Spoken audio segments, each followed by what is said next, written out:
우리는 지금 십계명 이제 마지막 부분을 보고 있습니다.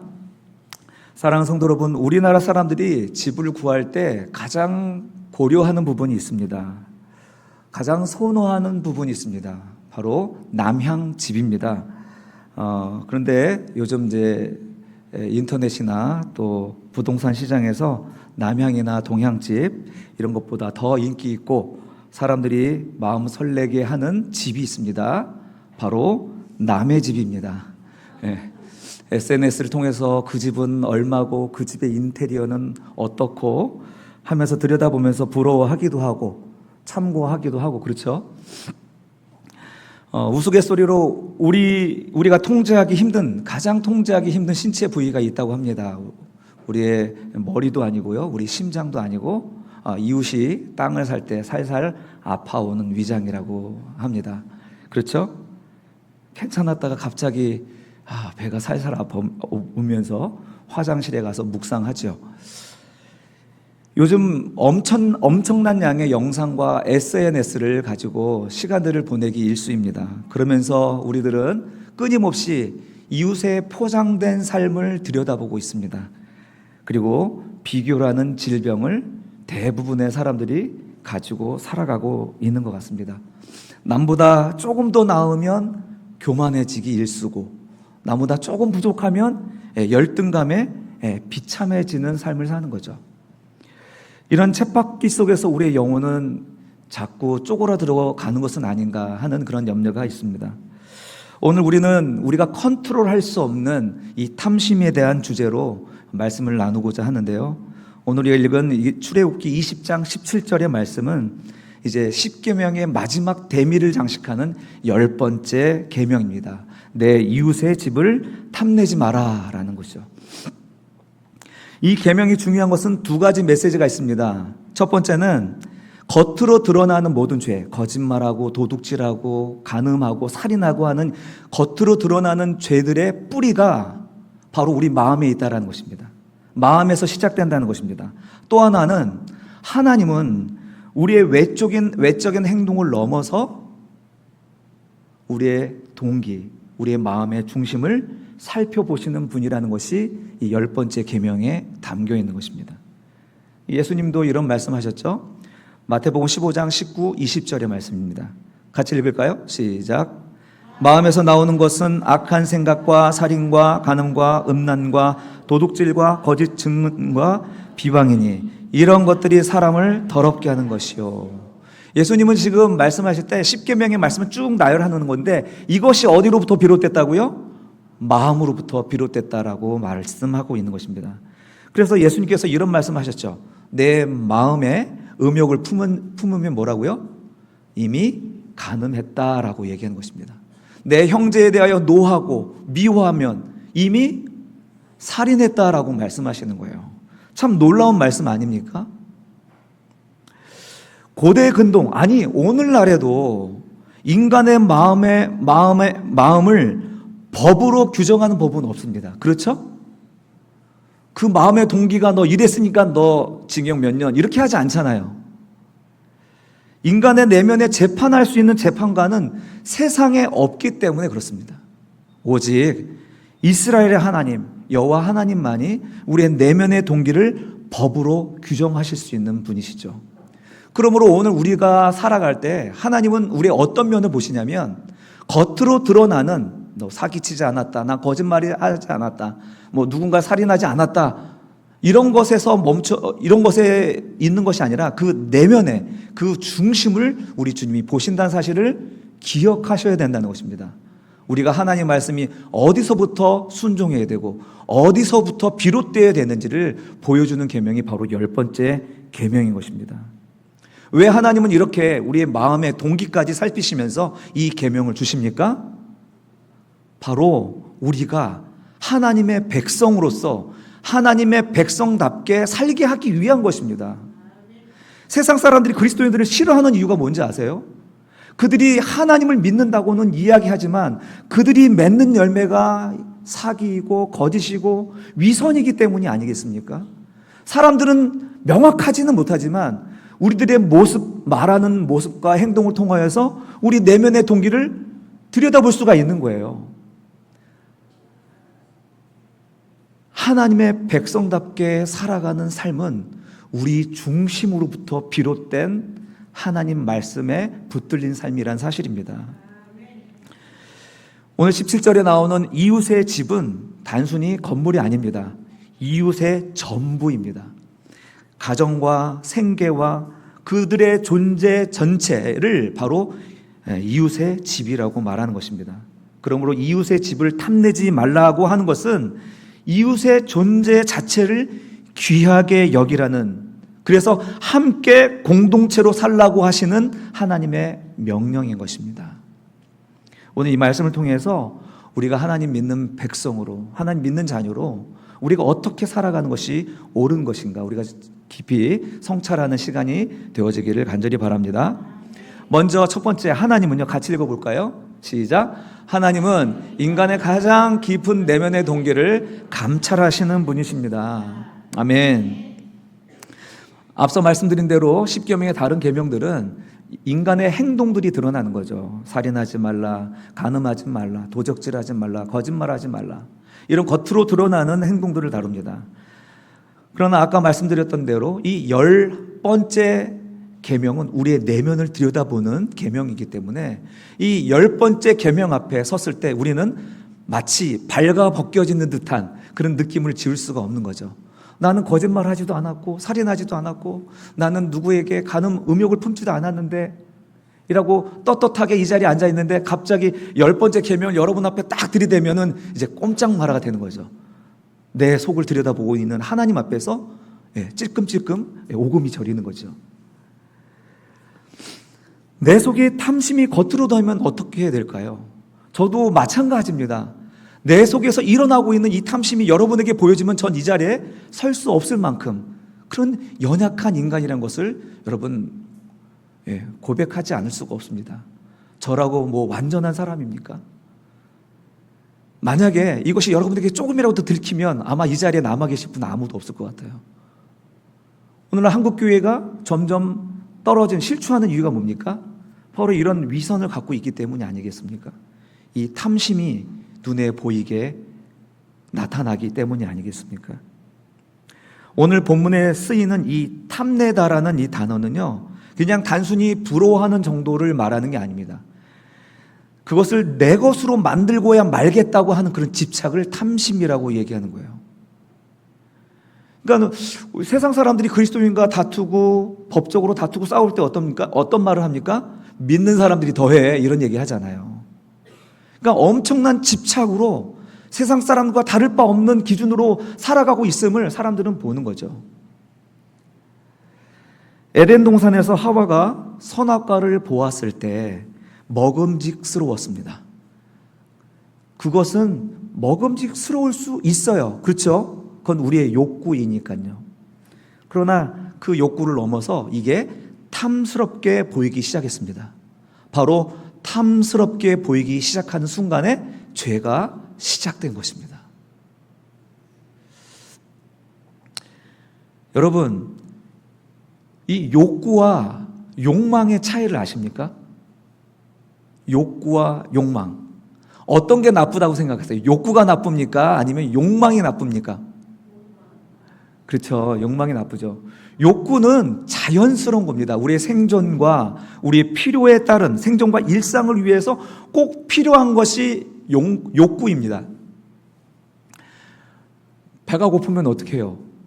먹고 싶은 욕구가 불릴 때 일어나는 거죠. 갈증이 납니다. 마시고 싶은 욕구가 생기는 겁니다. 사람은 일을 해야 돼요. 그럼 일을 해야 하는 욕구가 필요한 거죠. 잠자고 싶어요? 잠을 자야 되는 욕구가 있는 것입니다. 이것은 우리의 생존과 일상을 위해 꼭 필요한 겁니다. 그런데 욕망은 뭡니까? 욕망은 그 필요를 넘어서는 것이 욕망입니다. 욕구가 채워지면 사람들은 평안해집니다. 만족이 옵니다. 그리고 감사하게 됩니다. 단적인 예를 들어볼까요? 여러분, 이 아침에 좀 더러운 얘기를 한번 할까요?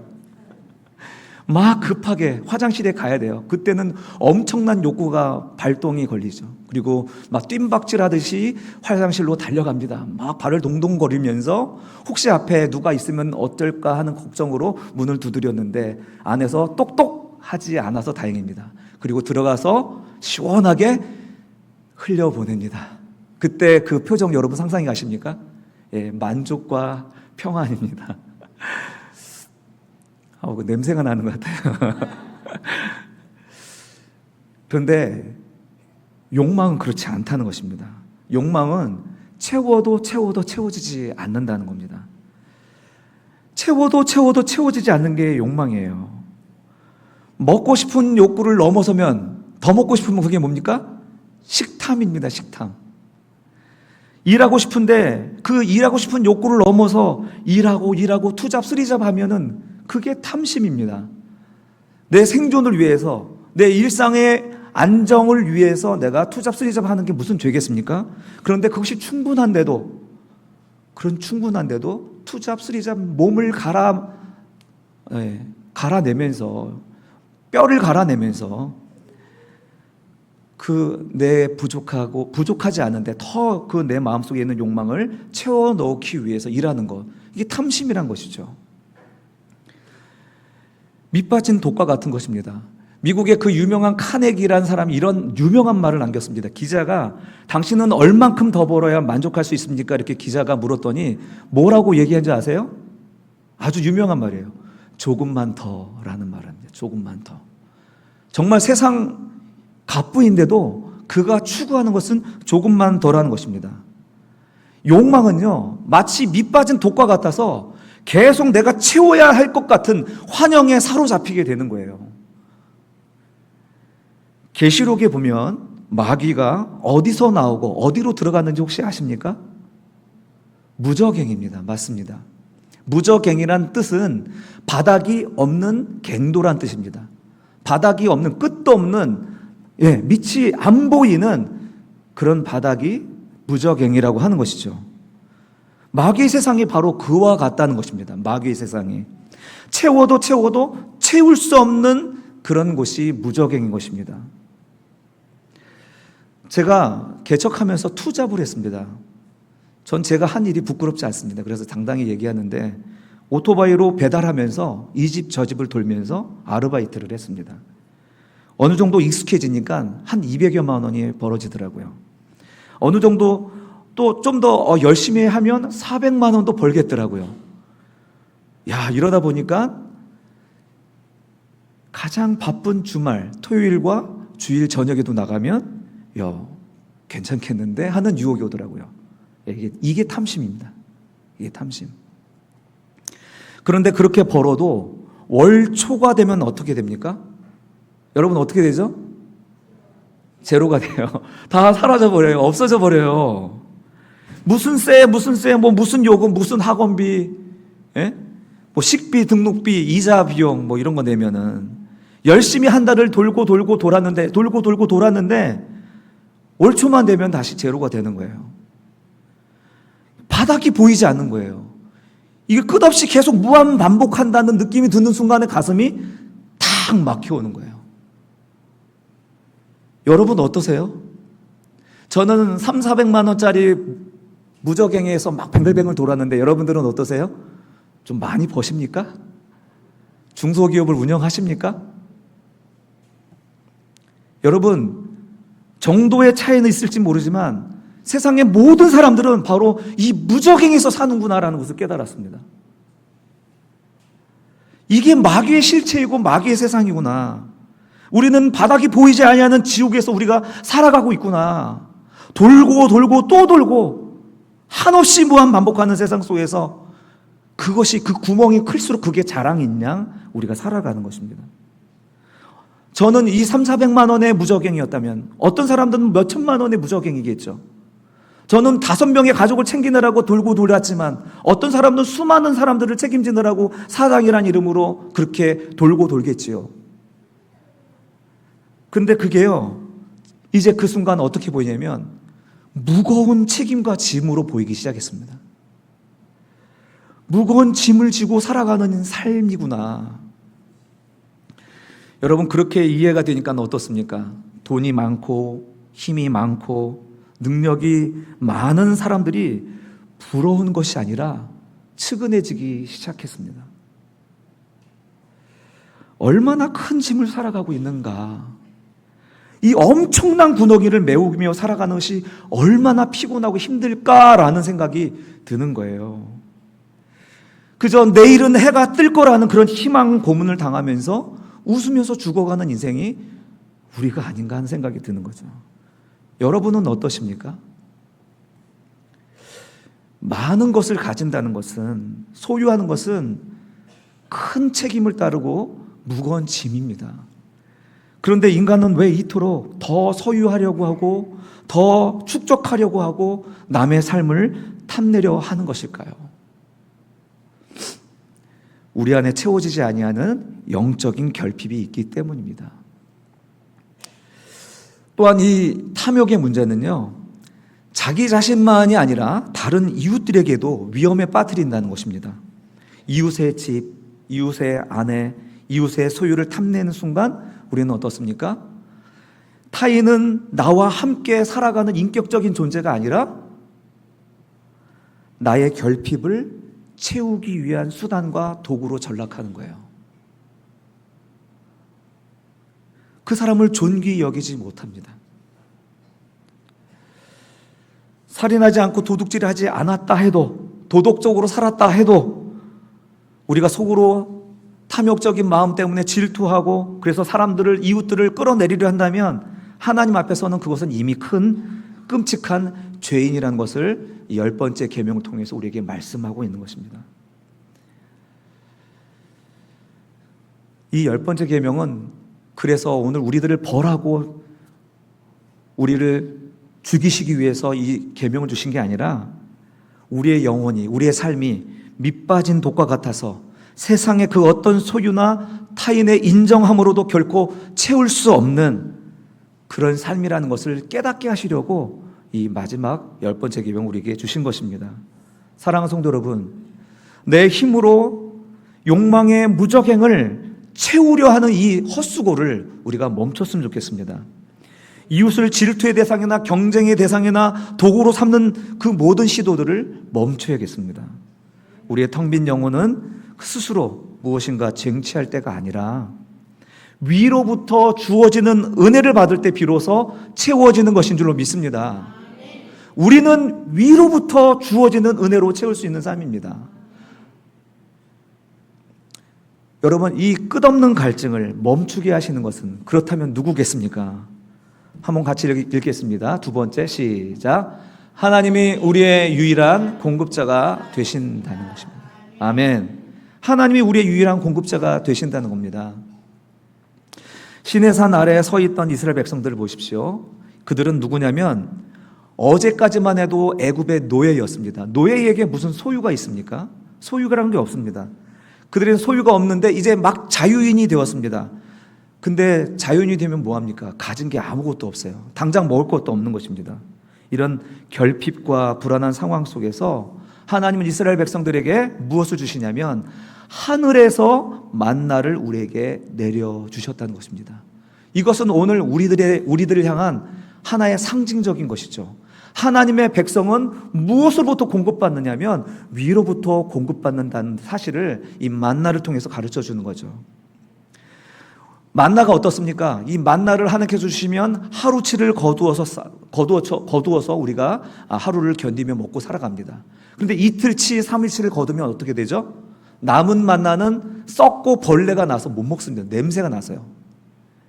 하나님이 이것을 통해서 우리에게 가르쳐 주고자 하는 단 한 가지가 있습니다. 그것은 이웃의 것을 탐내거나 그래서 비교하여 불안해하지 말고 너희를 먹이고 입히시는 여호와 하나님만을 바라보라는 것입니다.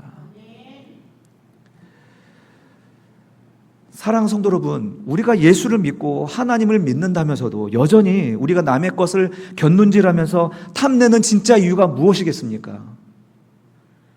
그것은 하나님이 나에게 가장 좋은 것을 주시는 분이라는 것을 우리가 믿지 못하는 불신앙 때문이 아닙니까? 하나님이 주시는 그 몫으로는 부족하다고 여겨서 하나님 외에 다른 것을 더 기웃거리는, 다른 것을 더 갈망하는 것 때문이 아니겠습니까? 그래서 사도 바울은 성도들에게 이렇게 말합니다. 골로새서 3장 5절 같이 한 목소리 읽겠습니다. 시작. 그러므로 땅에 있는 지체를 죽이라. 곧 음란과 부정과 사욕과 악한 정욕과 탐심이니 탐심은 우상 숭배니라. 아멘. 탐심은요, 하나님을 믿지 못하는 거예요. 탐심은요, 하나님으로 만족하지 못하는 게 탐심입니다. 그래서 탐심은 하나님과 동떨어져서 있을 때 나타나는 현상입니다. 이런 면에서 10계명의 첫 번째 계명과 10번째 계명이 같은 계명입니다. 나 외에 다른 신들을 내게 두지 말라 하셨죠.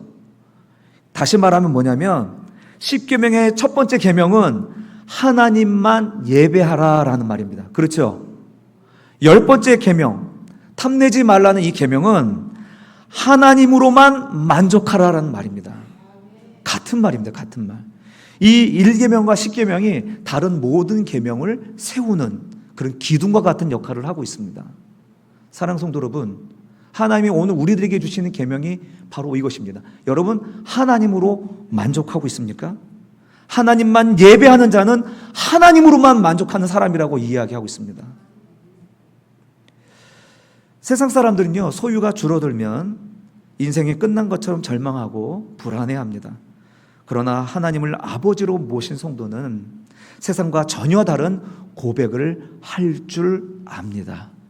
우리 한번 시편의 말씀 한번 볼까요? 63편 1절에서 5절의 말씀을 한번 같이 읽겠습니다. 시작. 하나님이여, 주는 나의 하나님이시라. 내가 간절히 주를 찾되 물이 없어 마르고 황폐한 땅에서 내 영혼이 주를 갈망하며 내 육체가 주를 앙모하나이다. 내가 주의 권능과 영광을 보기 위하여 이와 같이 성소에서 주를 바라보나이다. 주의 인자하심이 생명보다 나음으로 내 입술이 주를 찬양할 것이라. 이러므로 나의 평생의 주를 송축하며 주의 이름으로 말미암아 나의 손을 들리이다. 골수와 기름진 것을 먹음과 같이 나의 영혼이 만족할 것이라. 나의 입이 기쁜 입술로 주를 찬송하되. 아멘. 아멘. 여러분, 지금 이 찬양시를 기록한 다윗은 어떤 상황이냐면 아들 압살롬에게 반역으로 말미암아 쫓겨나서 예루살렘에서 쫓겨나서 유대 광야, 황망한 그 광야에 쫓겨난 상황입니다. 물도 마실 것도 없습니다. 이런 상황에서 다윗이 무엇을 구하고 기도합니까? 물을 달라고 기도합니까? 왕궁을 되찾게 해달라고 기도합니까? 아니요, 그렇지 않습니다. 다윗은 그 타는 목마름 앞에서 하나님의 영혼의 본질을 꿰뚫고 이렇게 고백하는 거죠. 내가 내 육체가 물을 찾아 헤매는 것처럼 내 영혼이 주님을 이토록 목말라 하고 있구나라는 것을 알게 된 거죠. 그리고 그분이 나를 채워주시면, 위로부터 그 은혜를 내게 채워주시면, 비록 지금은 황량한 광야이고 마실 물 한 방울 없지만 나는 기름진 것으로, 여기 나오죠? 골수와 기름진 것을 먹음과 같이 나의 영혼이 만족할 것이라 라고 고백할 수 있는 것입니다. 하박국 선지자도 무화과 나무와 외양간이 다 비어진, 텅 비어진 이런 현실 속에서 이렇게 노래합니다. 같이 한번 노래할까요? 하박국 3장 17절에 18절의 말씀, 시작. 비록 무화과 나무가 무성하지 못하며 포도나무에 열매가 없으며 감람나무에 소출이 없으며 나는 여호와로 말미암아 즐거워하며 나의 구원의 하나님으로 말미암아 기뻐하리로다. 아멘.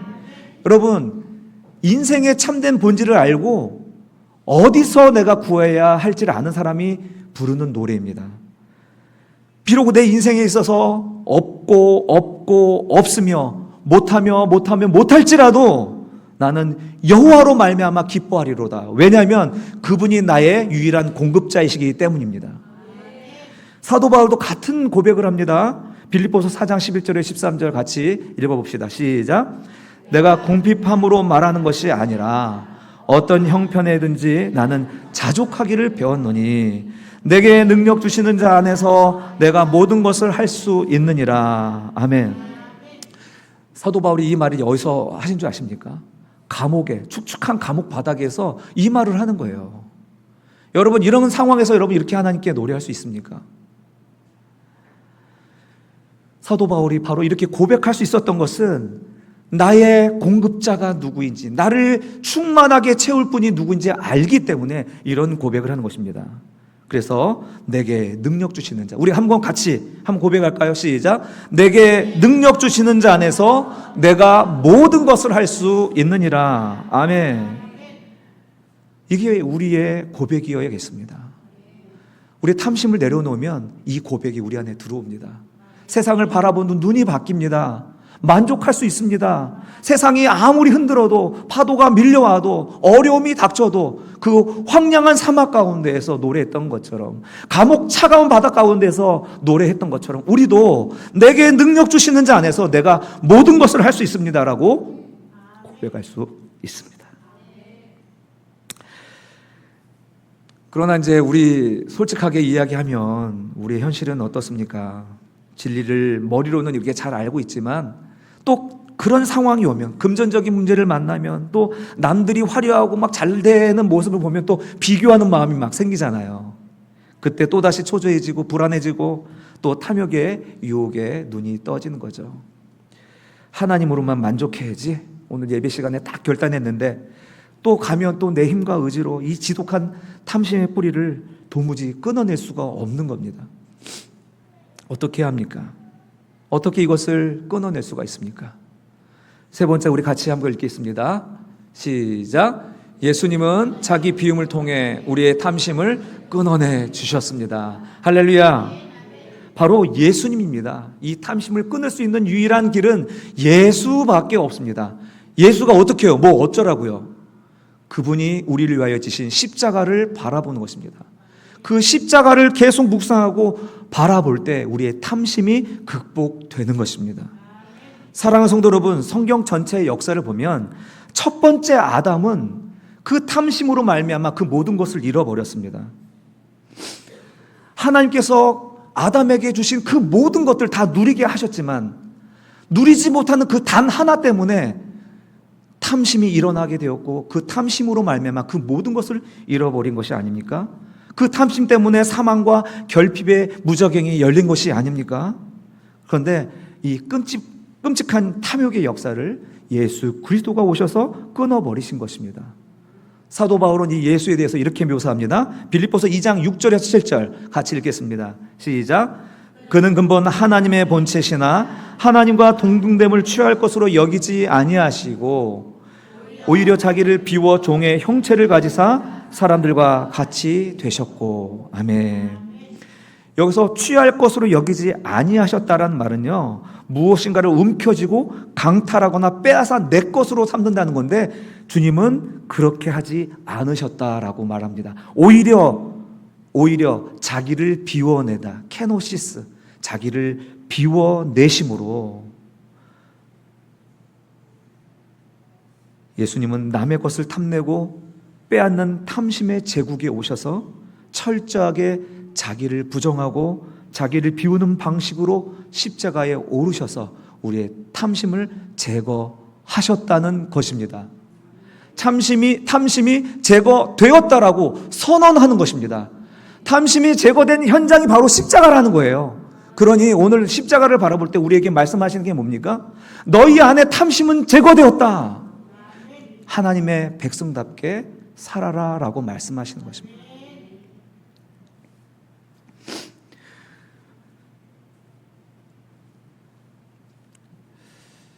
이렇게 하나님께서 이 십자가를 통하여서 우리의 탐심을 제거하신 이유는 고린도후서 8장 9절에서 이렇게 그 이유를 말씀하십니다. 같이 읽겠습니다. 우리 주 예수 그리스도의 은혜를 너희가 알거니와 부요하신 이로써 너희를 위하여 가난하게 되심은 그의 가난함으로 말미암아 너희를 부요하게 하려 하심이라. 아멘. 결국은 우리가 탐심으로 욕심을 내어서 얻고자 하지만 얻지 못하는 이 저주의 인생을 당신이 이것을 끊어내시고 탐심을 버림으로 그 결과 얻게 되는 놀라운 풍요를 우리로 하여금 누리게 하시기 위해서 주님은 이렇게 낮아지시고 가난해지시고 십자가를 지셨다라고 말씀하고 있는 것입니다. 사랑하는 성도 여러분, 십자가 사랑이 우리 심령에 이렇게 부어질 때 그토록 채워지지 않았던 영혼의 갈증이 채워지는 것입니다. 왜냐하면 우리가 그렇게 만들어진 존재이기 때문에 그렇습니다. 우리는 그렇게 살아야만 행복한 존재로 창조되었기 때문에 그렇습니다. 내 안에 가장 고귀한 보배이신 예수 그리스도가 꽉 들어차게 되면 비로소 세상에 썩어질 것들이 더 이상 부럽지 않은 기적이 나타나는 것입니다. 세상에 어떤 환경과 상황이 올지라도 흔들리지 않은 자가 되는 것입니다. 이제 말씀을 맺겠습니다. 이 10번째 계명, 내 이웃의 집을 탐내지 말라. 이 말씀은 하나님 오늘 우리에게 이렇게 얘기하는 거죠. 너는 더 이상 세상의 것을 구걸하며 살지 않아도 돼. 내가 너의 완전한 공급자야. 내 아들 예수의 생명을 주어서 너를 영원히 배부르게 하였어. 그러니 너희는 하나님의 그 놀라운 식탁 안에서 만족하며 살아라. 할렐루야. 내 안에 십자가의 은혜가 채워져 자족하기를 시작할 때 우리의 시선이 바뀝니다. 그동안 이웃은 내가 밟고 올라서야 할 경쟁자요, 또 그를 수단 삼아서 내 결핍을 채워야 될 도구로 삼았었지만 이제 다릅니다. 이제 그리스도인들은 이웃의 무거운 인생의 짐을 함께 걸어가 줄 수 있는 인생의 동반자가 되어줄 수 있고, 또한 그들을 불쌍히 여길 수 있는 연민의 대상자가 되며 내가 가진 것을 기꺼이 나눠줄 수 있는 사랑의 대상으로 바라보게 되는 것입니다. 이것이 십계명이 10번째 계명이 바라보는 완성된 하나님의 나라입니다. 바닥을 알 수 없는 무적행의 굴레에서 벗어나 광야 한복판에서도 하나님 한 분만으로 만족했던 다윗처럼 여호와는 나의 목자시니 내게 부족함이 없으리로다. 할렐루야. 이런 고백이 우리의 삶 속에서 터져 나오며 참된 평안과 샬롬이 저와 여러분의 삶의 가운데 가득 정착되어지기를 주님의 이름으로 축원합니다. 아멘.